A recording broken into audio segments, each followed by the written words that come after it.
everyone, welcome to Structural Engineering Lab. So today we will begin with our next experiment, that is to study the drawings of singly and doubly reinforced beams. Let's get started. First of all, let us learn the concept of singly and doubly reinforced beam. Now what is singly reinforced beam? A beam in which the steel bars are provided only below the neutral axis, that is in tension zone only. That beam is known as singly reinforced beam, and doubly reinforced beam is that in which the steel bars are provided in both above and below the neutral axis, that is both in compression zone as well as in tension zone. That beam is known as doubly reinforced beam. Now let us consider this beam. This is the depth of the beam and this is the width of the beam. Now the portion that is above the neutral axis, suppose this is your neutral axis, the portion which is above the neutral axis is known as compression zone, and the portion which is below the neutral axis, that is tension zone.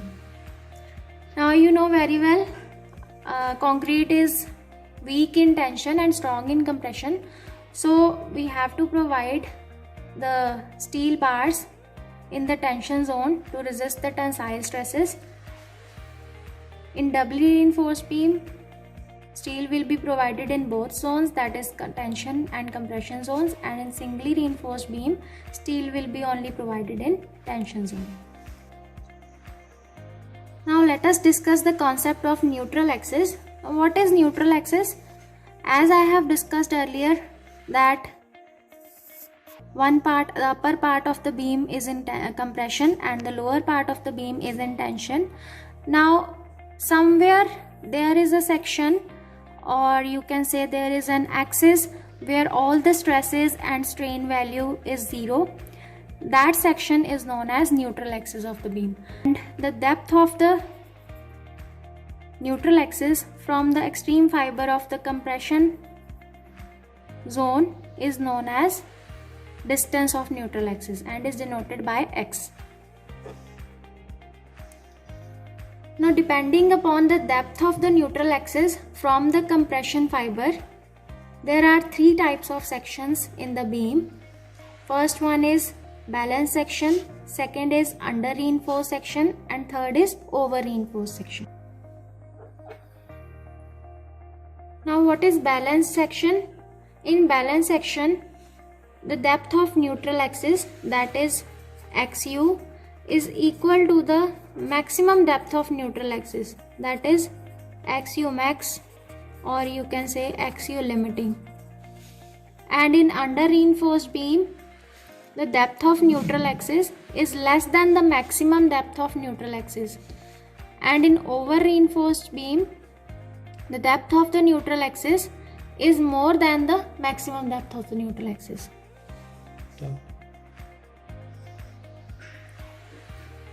Now coming to the drawings of singly and doubly reinforced beam. This is the typical cross section of a singly reinforced beam. This is the section. From here you can see that this is the depth of the beam. Here depth of the beam is 300 mm, and this is the width of the beam, 300 also. 300 mm is the width of the beam. Here you can see only steel is provided in only tension zone. 1, 2, 3, 4, 5. This is the tension zone. Steel is provided in tension zone only, not in compression zone. These are the walls. 300 mm wall is there. This is also 300 mm wall. And clear span, the wall to wall distance is 4 meter. And effective span is 4.2 meter.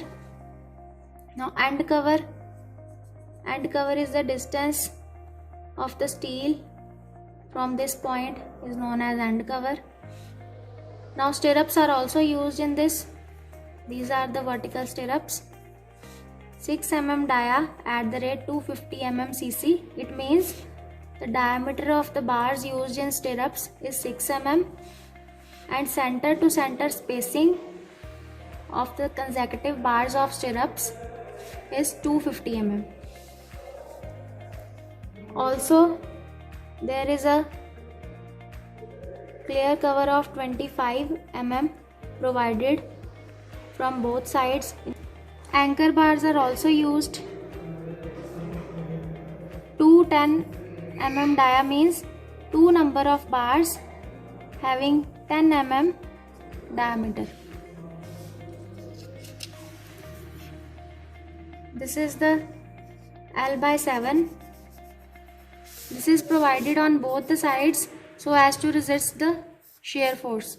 As you know, the shear force is maximum at the ends of the beam, so an extra steel of L/7 is provided on both the sides.